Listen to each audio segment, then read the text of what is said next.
বন্ধুরা, এতক্ষণ তো আপনারা বাড়িঘরগুলো দেখলেন।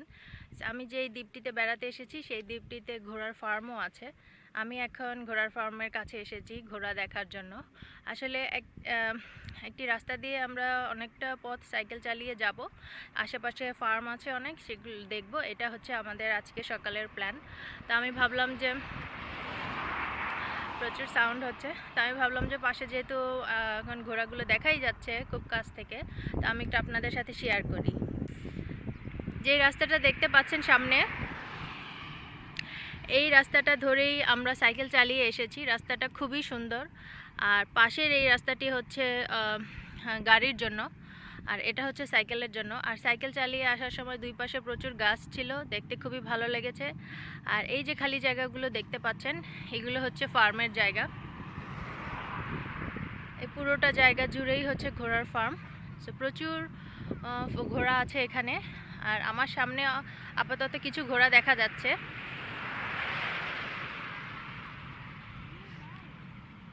আপনাদেরকে একটু ক্লোজ করে দেখাই আমি।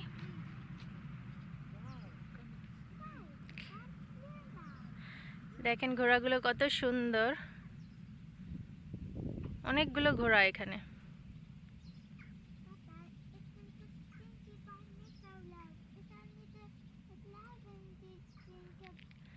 সামনে একটু ভিডিও করি, একটু সরেন।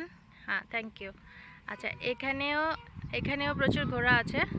আমরা যখন সামনে যাব তখন দেখতে পাবো। আর মাঝখানে যেই সবুজ রঙের ঘরটি দেখতে পাচ্ছেন, এটা ফার্মারদের জিনিসপত্র রাখার জন্য। সবুজ রং হওয়াতে কিন্তু দেখতে খুবই ভালো লাগছে। আর আকাশটা দেখেন, ক্যামেরাতে কত সুন্দর ক্লিন দেখা যাচ্ছে। ক্যামেরাতে যেমন দেখতে পাচ্ছেন তার চাইতেও অনেক বেশি ক্লিয়ার আমি দেখতে পাচ্ছি আকাশটা।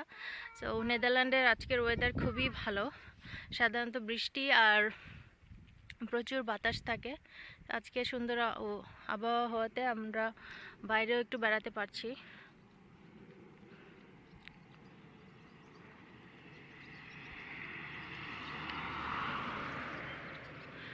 আমরা তো সাইকেল নিয়ে ঘুরছি। এই সাইকেলটা আমি চালাচ্ছি, আর সামনে ইলহাম বসে আছে। এই সাইকেলটাকে বলা হয় বাকফিটস। বাচ্চাদেরকে এরকম সাইকেলে নিয়ে ঘোরানো যায়। আমরা এখানে ভাড়া নিয়েছি সাইকেলটা। তো আমরা এই রাস্তা ধরে আরও সামনে চলে যাব এবং আরও ফার্ম দেখব এবং আরও সুন্দর সুন্দর হয়তো ঘোড়া বা ভেড়া আছে আমি জানি, সেগুলোও দেখব। তো সামনে যদি আরও সুন্দর কিছু পাই আপনাদের সাথে অবশ্যই শেয়ার করব। সে সাইকেল চালিয়ে অল্প একটু সামনে এসেই আমি আবার ভাবলাম যে একটু ভিডিও করি, কারণ আমি শুনেছি যে এই ঘোড়াগুলোকে নাকি টাট্টু ঘোড়া বলা হয়। তো আমি তো আগে টাট্টু ঘোড়া দেখিনি, তো আমি ভাবলাম যে আপনাদেরকেও একটু টাট্টু ঘোড়া টাট্টু ঘোড়াগুলোকে একটু কাছ থেকে দেখাই। আমি জানি না যারা আমার ভিডিওটি দেখছেন তারা আগে কখনো এরকম টাট্টু ঘোড়া দেখেছেন কিনা।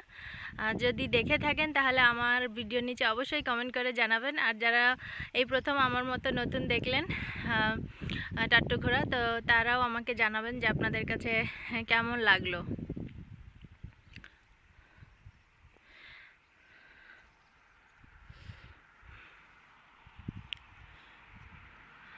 আর সামনে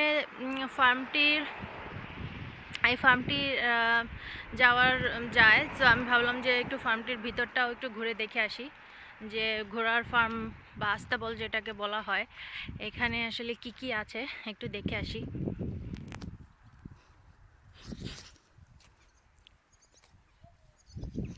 ইলহাম খুবই এক্সাইটেড ঘোড়া দেখে এবং ঘোড়ার ফার্ম দেখে। নেদারল্যান্ডসে আমি দেখেছি যে সব জায়গাতেই যখন এরকম কোনো ছোটোখাটো পার্ক বা মিউজিয়াম থাকে, সেখানে বাচ্চাদের যাওয়ার জন্য ব্যবস্থা থাকে এবং বাচ্চারা যাতে কাছ থেকে দেখতে পারে, কিছু ধরে দেখতে পারে, সেই ধরনের ব্যবস্থা থাকে। আর অনেক জায়গায় এরকম ফার্ম থাকে, গরু বা ঘোড়া, ভেড়া, যেখানে বাচ্চারা ঢুকে একদম কাছ থেকে দেখতে পারে। সো এখানেও দেখতে পাচ্ছেন ঘোড়া আছে। আর এখানেও যারা বেড়াতে এসেছেন তাদের মধ্যে কয়েকজন ভিতরে ঢুকেছেন দেখার জন্য, আমাদের মতোই আমরাও এখানে এসেছি দেখার জন্য। আর এখানে অনেক ধরনের ট্র্যাক্টর দেখতে পাচ্ছি। এগুলো আমার ধারণা ফার্মের কাজ করার জন্য, কারণ ফার্মটি যেহেতু অনেক বড়, ওখানে ঘাস এবং বিভিন্ন জিনিস করার জন্য এগুলো আছে। হ্যাঁ Ilham, are you happy? Ilham খুবই হ্যাপি এখানে এসে। এটা কি আব্বু? হুম, ইলহাম যাই বলে ডাচ ভাষায় বলে, সেজন্য আসলে সব কিছু বোঝা যায় না।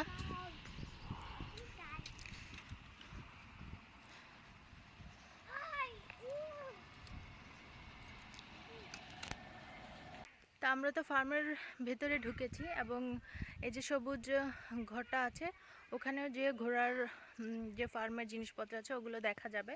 তা ইলহামকে নিয়ে ওর আব্বু সামনে যাচ্ছে, যে যেহেতু আমরা এখানে এসেছি ওকে একটু দেখিয়ে নিয়ে আসুক। তা আমি ভাবছি যে আমিও ভিতরে যেয়ে দেখে আসি। তা আপনাদেরকে তো আশেপাশের ফার্মের সব কিছু আমি ঘুরিয়ে দেখালাম। তা আমি সামনে যাচ্ছি, আপনাদের হয়তো ভালো লাগবে ভিডিওটা। আর যদি আপনাদের কোনো প্রশ্ন থাকে অবশ্যই ভিডিওর নিচে কমেন্ট করে জানাবেন। আমরা হচ্ছি ফার্মের ভিতরটা ঘুরে এসেছি, তো ওখানে অনেকেই এসেছেন। আমি শুনলাম যে এখান থেকে ঘোড়া সাইকেলের মতোই ভাড়া নিয়ে চালানো যায়। তো যারা ঘোড়া চালাতে জানেন, ঘোড়া চালিয়ে বিচটার বিভিন্ন জায়গায় ঘুরবেন, তাদের জন্য এই ব্যবস্থা। তো এইটা দেখে আসলে আমার খুবই ভালো লাগলো যে এখানে ঘোড়াও ভাড়া পাওয়া যায়। আমি সাইকেল ভাড়া করে ঘুরছি। সো যারা ঘোড়া চালাতে জানেন তারা ঘোড়া ভাড়া করে ঘুরবেন, এবং যারা আমাদের আশেপাশে যারা এসেছিলেন সাইকেলে করে তাদেরকে দেখলাম সাইকেল এখানে রেখে এখান থেকে ঘোড়া নিচ্ছেন, এবং তারা ঘোড়া চালাতে যেহেতু এক্সপার্ট, তারা ঘোড়া চালানোর জন্য যে ধরনের ড্রেস পরে আসতে হয় তারা সেরকম ড্রেস পরে এসেছেন। এবং আমি দেখলাম যে একজন মা এবং তার দুটো মেয়ে ওদেরকে নিয়ে এসেছেন। মেয়েগুলোর বয়স মনে হয় 11 কি 12। সো ওরা এত ছোট বয়সে এত ভালো ঘোড়া চালাতে জানে, আমার দেখে খুবই ভালো লাগলো। আর আমার পেছনে তো ঘোড়াগুলোকে দেখতেই পাচ্ছেন। আমি কিন্তু খুব একটা মানে ডেঞ্জারাস জায়গায় দাঁড়িয়ে নেই, কারণ এই যে আমি একটু কাছ থেকে এই যে এখানে যেই দেখা যাচ্ছে, তারগুলো দেখা যাচ্ছে, এগুলো ইলেকট্রিকের। সো ঘোড়াগুলো এপাশে আসতে পারবে না, কিংবা কেউ ঘোড়াগুলোর খুব কাছেও যেতে পারবে না। সো আমাদের তো ঘোড়া দেখা হয়ে গেছে, অনেকক্ষণ এখানে ছিলাম। সো আমরা এখন সামনে এক জায়গায় যাব, ঘুরে দেখে আসি আর কোথায় কি আছে। আমি দেখেছি গতকালকে আমি সাইকেল চালিয়ে যখন ঘুরছিলাম তখন দেখেছি আমি ভেড়া আছে এখানে। সো আমরা তো ভেড়াও দেখেছি গতকালকে, যেটা বলছিলাম। তো আমি ভাবলাম যে আজকে যেহেতু সাইকেল চালিয়ে অন্য জায়গায় যাব, যখন ভেড়ার ফার্মগুলো দেখব অবশ্যই আপনাদের সাথে ভিডিও করে শেয়ার করব। আর হচ্ছে অন্য কোনো ফার্ম যদি দেখে থাকি সেগুলো অবশ্যই শেয়ার করব।